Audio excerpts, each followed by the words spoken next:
सुबह सुबह खबर आई जम्मू कश्मीर के कुपवाड़ा जिले के हंदवाड़ा में चरमपंथियों के साथ मुठभेड़ में सेना के 2 अधिकारी समेत आर्मी और जम्मू कश्मीर के पुलिस के 5 जवान मारे गए हैं। एक खबर ने और सोशल मीडिया से लेकर के लोगों के दिलो दिमाग तक अपनी जगह बना ली है।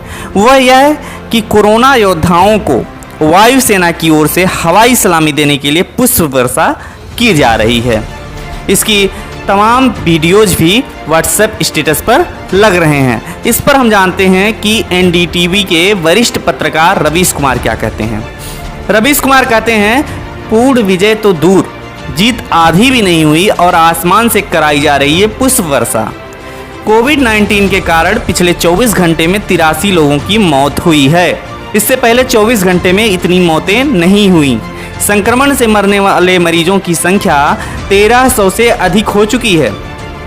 क्या यह हर्ष और उल्लास का समय है कि हम आसमान से पुष्प वर्षा करें, और वो भी सेना को आगे करके, ताकि सेना के नाम पर सारे सवाल देशद्रोही बताए जाने लगें।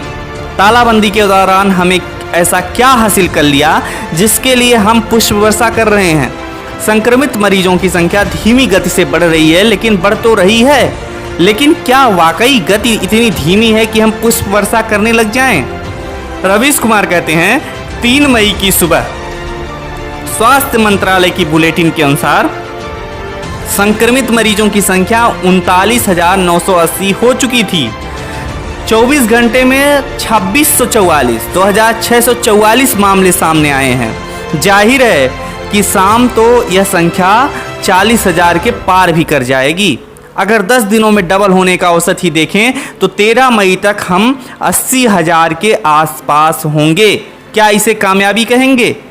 रवीश कुमार कहते हैं, हर बार डॉक्टर और हेल्थ स्टाफ के नाम पर यह सब किया जा रहा है, लेकिन अभी तक हेल्थ स्टाफ को सारी सुविधाएं उपलब्ध नहीं कराई गई हैं। अलग से नहीं बताया जाता है कि देश भर में कितने हेल्थ स्टाफ संक्रमित हैं। जिन अस्पताल के ऊपर फूलों की वर्षा हो रही है, उसके भीतर बैठा डॉक्टर या नर्स क्या बिल्कुल इस सच्चाई को नहीं देख पाएंगे?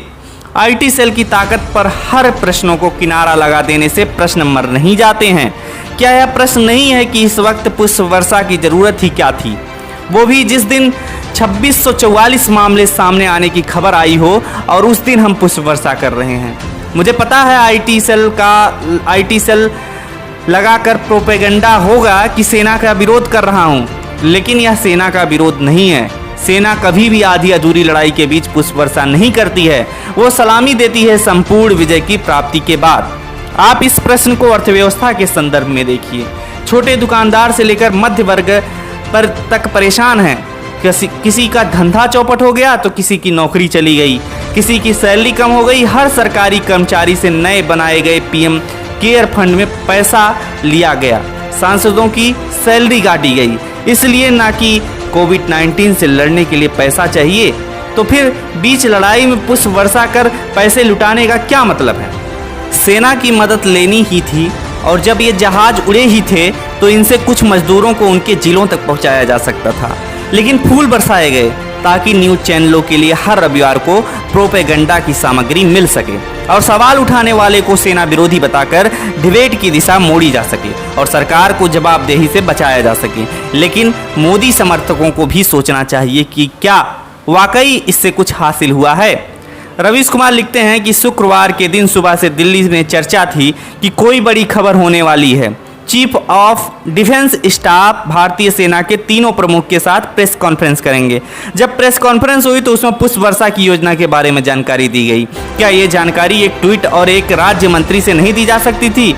क्या ये इतनी बड़ी खबर थी कि इसके लिए सेना के तीनों प्रमुखों के साथ chief of defence staff press conference करें? अगस्त 2018 में मेरठ में कांवड़ियों पर पुष्प वर्षा हुई थी। मेरठ जोन के अतिरिक्त पुलिस महानिदेशक प्रशांत कुमार ने पुष्प वर्षा की थी। उस वक्त हिंदुस्तान टाइम्स की एक खबर छपी है। यह खबर दूसरी जगहों पर भी है। यूपी सरकार ने कांवड़ियों के 2 रूट पर पुष्प वर्षा के लिए 14 लाख रुपए से अधिक की राशि मंजूर की थी। इससे आप हिसाब लगा सकते हैं कि देश भर में पुष्प वर्षा पर आज सरकार ने कितना खर्च कर दिया। अगर पैसे की कमी नहीं, फिर पूछ लीजिएगा कि तब नौकरियां क्यों जा रही हैं, सैलरी क्यों कट रही हैं और EMI क्यों नहीं भर पा रहे हैं। खबरों में बने रहने के लिए फोरम 4 को सब्सक्राइब करें और नोटिफिकेशन पाने के लिए बेल आइकन दबाएं।